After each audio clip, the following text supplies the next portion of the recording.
we are here outside of World Trade Center. This is another place.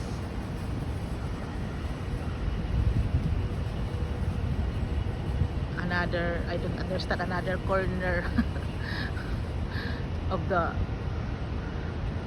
how could I say, another part of New York, something like that. Look at that very high building. Look at that. Ay, see,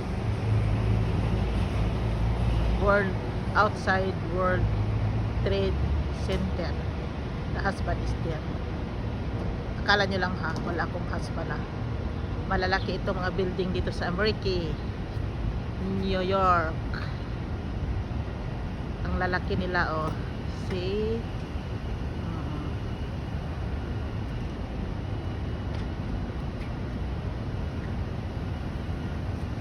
Ayan, oh. World Trade Center. Si Kuya. Andun pa. Design ata. Andun pa sa baba. Maganda itong napuntahan namin. It's nice. Bye!